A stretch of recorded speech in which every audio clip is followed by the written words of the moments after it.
Hi, everyone. It's Shirley Farrar, and you have entered Encouragement on Fire. Welcome back. So, I want to get right into our Encourage Minute. As you can see, we are going straight into our Encourage Minute, so we have enough time to discuss everything on our agenda today.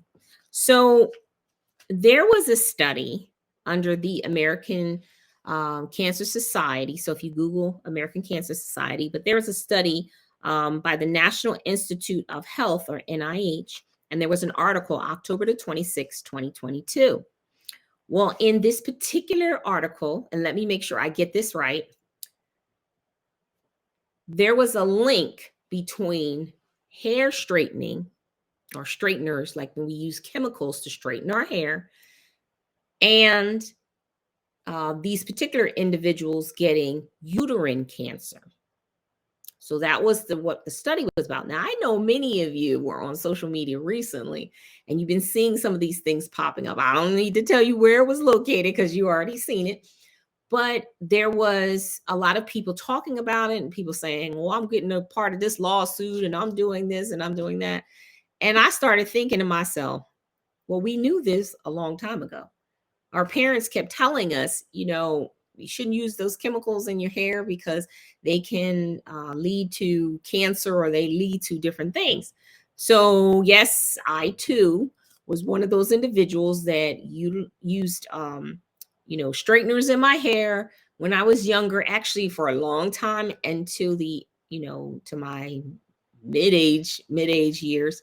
And is it connected to the cancer I did get? I have no idea. I didn't get uterine cancer, but I did have another cancer. So I don't know if there was a connection in that or not, because this particular study was on the connection between uterine cancer and not the type that I had. So I really can't say that, because you know how I am about, well, what does the research say? So I would actually have to look that up to see if there's a connection between that. But also, in the same page, there was another article from the American Cancer Society. And the findings of this one were published. Let me get this right. They were published in the breast cancer statistics. So 2022. So look that up. But what they found was that breast cancer deaths in minorities or in Black women, there was more likely that Black women would die from cancer in now 2022 or 2023. And even though between 1989 to 2020, there was a significant decline in breast cancer. So the breast cancer dropped in women across the board. However, they said that Black women were still more likely to die of cancer. What are your thoughts? So that's what the research says, according to this. Okay. So you go to just type in American Cancer Society, October the 3rd, and this information should pop up. And it was published in Breast Cancer Statistics 2022. I just want to hear what your thoughts are. You can leave them in the chat, and also go to our Facebook page and the Encouragement on Fire post, or our group, and make sure that you post something. Just let me know what your thoughts are on this. And maybe you've read the article yourself, and what are your thoughts based on the statistics. But it's just how both of those are parallel, and they were in the same, I found them instantly together, that not only those that majority of women that use straighteners in our hair would be women, ethnic women, not that, those that are not ethnic would not use it in their hair, but ethnic women would use the straighteners in the hair, which will cause the cancer. And then for Black women to still be more likely to die of cancer. That's a conversation. We're going to have that at another time. Okay. So my encouragement is up. All right. So let's go back to our regular program.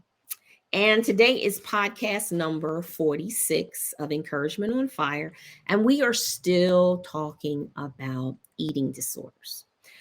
So, the whole point of Encouragement on Fire is to encourage you wherever you are in your process. So that whether that is fighting cancer, whether that is fighting some other type of chronic disease, disorder, wherever you are, we want to encourage you to, take on the responsibility of where you are now and say, I need to work on this. We're all in this together.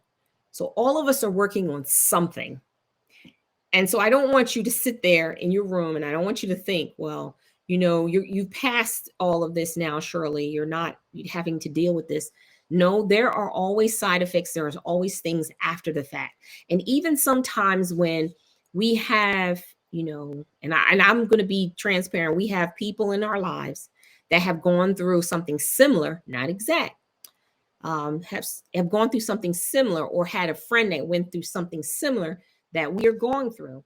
Sometimes people want to tell you what you should be feeling or how you should be acting. Okay. All we're trying to do here on Encouragement on Fire is let's talk about some of the facts, some of the, disbeliefs. Let's talk about all those things. But you have an individual experience. So we can only talk about this is what the research says or this is what it says. However, you may be having something totally different going on in your life.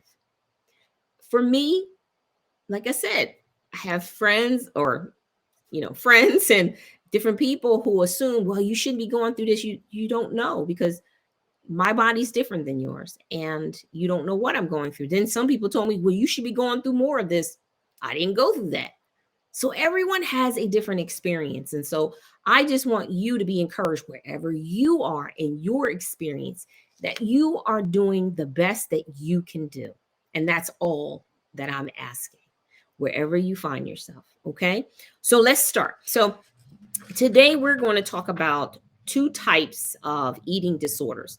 The first one is bulimia, and the other one is binge eating. Now, I wanted to talk about these two because a lot of times we think that, well, this is so far-fetched from me. This is never going to touch me. I am never going to have to deal with this. But statistically, we all have dealt with something similar to these things, maybe not to the extreme, but we have dealt with some of these issues. And maybe some of our friends and our family, it's always good to educate ourselves to get more information because you never know when you have an opportunity. In the faith, we say the opportunity to minister to somebody. How do you minister to them? Because you have some information to give them, and information of hope, information of joy. In the faith, we consider that information that God would have me to share with you.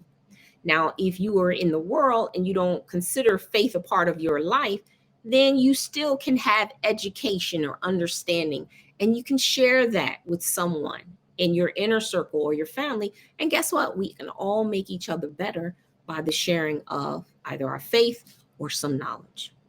So with bulimia, it's called bulimia nervosa. The information that I have gathered comes from acute.org, and it also comes from Psychology Today.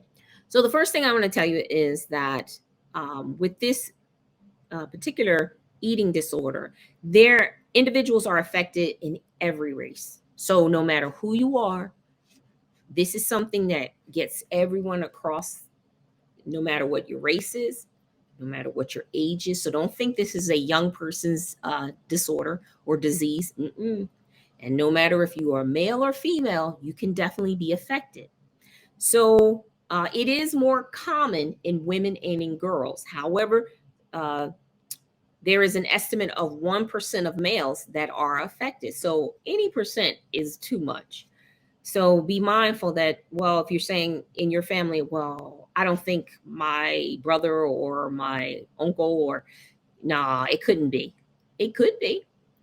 You need to know the symptoms. You need to know what exactly is going on. So the definition that they gave was bulimia is an illness. So we talked about it being a mental illness, in which a person binges on food or has regular episodes of overeating and feels a loss of control. So you yourself could feel a loss of control. If you're always feeling loss of control, like everything is just, no matter what you do, you can't seem to grasp it. It's spinning, it's spinning, it's spinning, it's moving too fast. I encourage everyone, I have myself talked to a counselor over the years, especially during the holidays. When all of us have lost a loved one, I make sure that I go and see my counselor and talk to my counselor and make sure that I am thinking balanced, thinking the right thoughts. I encourage you, if you have never went to a counselor, that this is a wonderful opportunity, particularly if, you're feeling like some of these symptoms, or you're feeling out of control in any capacity. And it may not have anything to do with bulimia, but guess what? You're feeling out of control. This is the time to seek out a counselor. Now be mindful that there is something called severe bulimia. I didn't know that. And extreme bulimia. I just thought it was bulimia. That's what I thought. I thought, oh, okay, bulimia is bulimia. It's something that, we have to make sure we're careful when in the family or ourselves. But you know what? Sometimes these things just happen. And the extreme or the severe is a person 8 to 13 times are binging or purging throughout the week. So imagine that. Just imagine that. And then 14 or above is extreme bulimia. So a person is purging 14 or more times per week. So you're talking about twice a day. Twice a day, a person is vomiting up their food because of all the different things they're going through emotionally, mentally. They're thinking that, they're overweight, or their body isn't perfect, or they're feeling inadequate. There's so many different things that are going on in an individual's mind. And, it's important that, if we have individuals in our family, we need to recognize it and we need to help. We want to make sure that everyone, ourselves included, are okay. Because I'm thinking of people that I know that have bulimia, and there's a lot of fear in their lives. So if you meet people and they have an intense fear or irrational fear, about their body weight, or that they don't look right, they're always looking in the mirror, or they don't look in the mirror. Like, there's different symptoms. We talked last time about anorexia. They're wearing layers of clothes. When you find individuals that they're isolating themselves from people when they're eating, they don't eat in front of people. So if you are meeting individuals and you never see them eat in front of you, think about it. They have to eat at some point. And these are people that are in your life all the time. And you just think about it right now. People, you have never seen them eat before. That could be an indicator. I'm not saying it is an exact indicator, but if you thought maybe they could have been before, and now you're thinking, I've never seen them ever eat in front of people, that could be a sign. And some of the other symptoms are eating binges may occur as often as several times a day for months. So remember, that's the severe. An occasion, somebody they still have bulimia, but it's an occasion. We're not talking about extreme, or we're not talking about severe with some of these early symptoms. So a person, they do force themselves to vomit. And then there's excessive exercising. Now, I have people in my family that exercise all the time. Would I consider them bulimic? No. Or bulimia, having bulimia? No, I would not. I've seen them eat before. But, I would say just be mindful. People are exercising all the time. There is another type of disorder that could be. I'm not going to talk about it right now, but it could be. Um, there should be a balance in anything that we do. If you find a person using laxatives all the time, you're having a conversation with someone, you always see laxatives around. You always see them using them. Diuretics, water pills, those type of things. And I'm not talking about water pills that the doctor prescribes. I'm talking about they are actually going out buying things, or they have them excessively. And you're like, wow, I've never seen them not use diet pills. That may be an indication too. Um, and, if you have an individual in your life, or it's you, and, you know, you look at your body when other people say, wow, you're really beautiful, or, your body shape is very nice, and no matter what you do, you're looking in the mirror and it's just,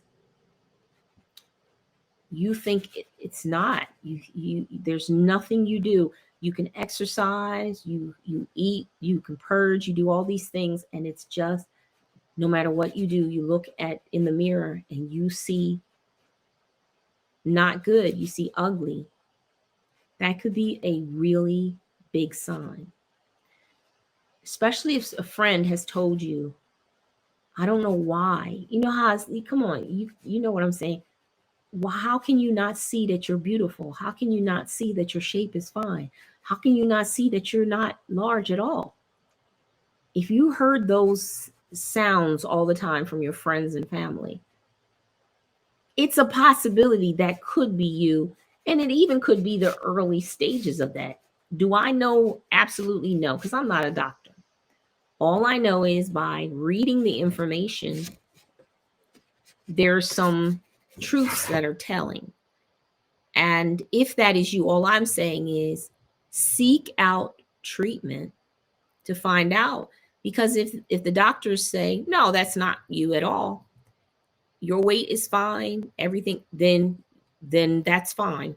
But at least to just ignore it and say, no, I'm not going to go do that. I know I have 3 or 4 of these symptoms, but I'm not going to do it. I'm going to ignore it. I encourage you not to. I encourage you to look into it. So if you, like I said, if you're doing compulsive exercising, if you are privately eating because you just don't want anyone to know, and if you find yourself after you're eating and you're going into the bathroom to throw it up, or I'll even go even further. You didn't even get that far. You have a napkin and you're chewing your food, and instead of swallowing, you're putting it in the napkin so you don't get the calories. Think about what I'm saying. That's an issue. And you should reach out to someone. If you have friends that are doing that, tell them, speak to them, speak the truth, and do it in love. I wanted to talk about the opposite, or I won't say the opposite, because, people who have bulimia, some of them also have anorexia. Okay, so you can look into that a little bit more, but not all of them. But there is also something called binge eating. And actually, I honestly thought they were one and the same. I'm just being honest. Can I just be transparent? But they're not. And as I was reading the binge eating, it's actually called BED. So binge eating disorder. So that's what they call it, BED. And it is a serious mental illness. And what happens is individuals eat for a longer period of time. So they eat for about 2 hours, just gorging a lot of food. They can intake 5,000 to 15,000 calories in one sitting. Think about that. In one sitting. Now, it's difficult for me, and I love to eat, but it's difficult for me to do 2,500, So imagine they're doing 5,000 to 15,000 in one sitting. So if you are that person and you're intaking that amount, and you're not on a special diet to gain weight so you can lift weights. I'm not talking about those individuals. I'm not talking about someone who is playing sports and the coach has you on a special regimen. We're not talking about you. What we're saying is individuals who are not in a sports, arena, they're not training for something. And this is just your average. Every so often throughout the week, you're binging 2 hours at a time. And where the bulimia, it's all throughout the day. This is happening. They're doing it on, just eating, eating just throughout the day and purging. But then with the binge eating, like I said, it's a large quantity of food in a small amount of time. And if you find yourself that you can't stop, I was even thinking myself, I said, wow, at nighttime, and like I said, I'm being transparent. I like to take a little snack up to bed. Don't get me wrong. I do. And after reading this, I'm going to stop doing that because first of all, it goes against your diet. You're not supposed to do that. You're not supposed to eat after a certain amount of time. Even though I'll have a fruit or have something like that, you're not supposed to do that. Where you find yourself, you'll start eating more. You'll be eating more, and it could be because of depression. Going through things at work or going through things, in your community involvement, those type of things, dealing with people in the community at your child's school. It could be so many different things, even in the church or in your synagogue or whatever. You're out there and you're not going to always agree with people. And sometimes it's stressful and you may get depressed, especially around Christmas time or other holidays, even sometimes people through their birthdays. And do we all tend to binge eat sometimes? I believe that we do. I do. I totally believe, especially at the holiday times. We can sit down for 2 hours talking to our family and just start eating, right? And 2 hours later, you don't consume so much food.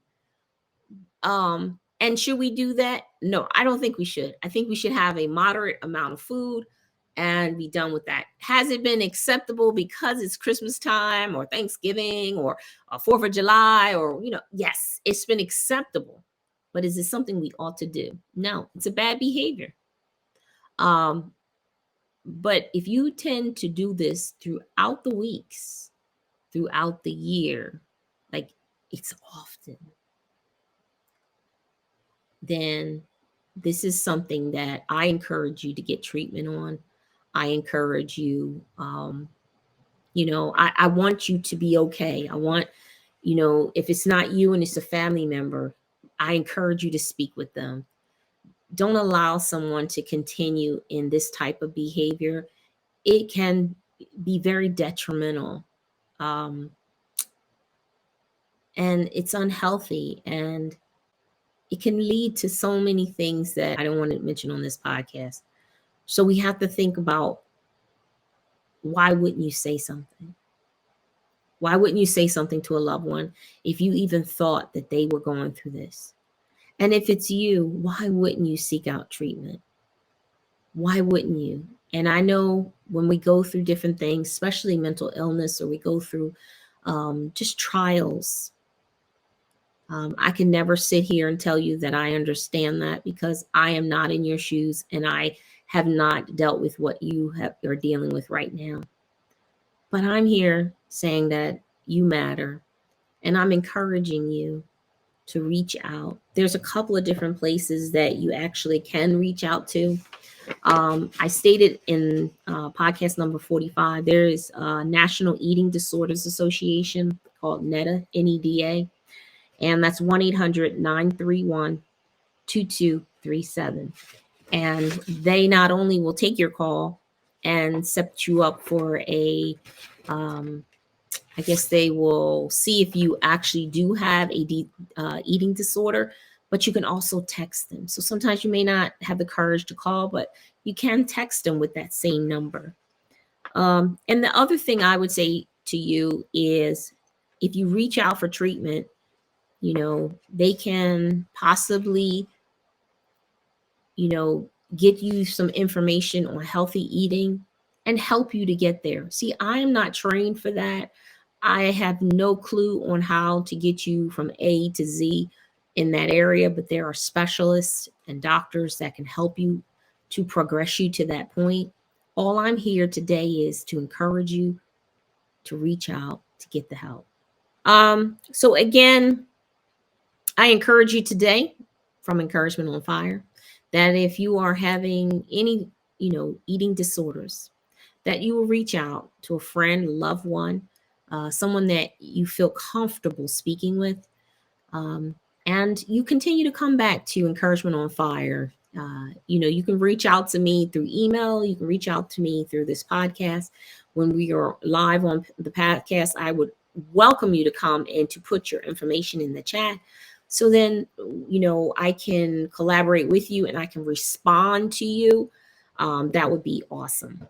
So again, I am Shirley Farrar, and this is Encouragement on Fire, and I am so thankful that you keep on watching. I'll talk to you soon. Bye-bye.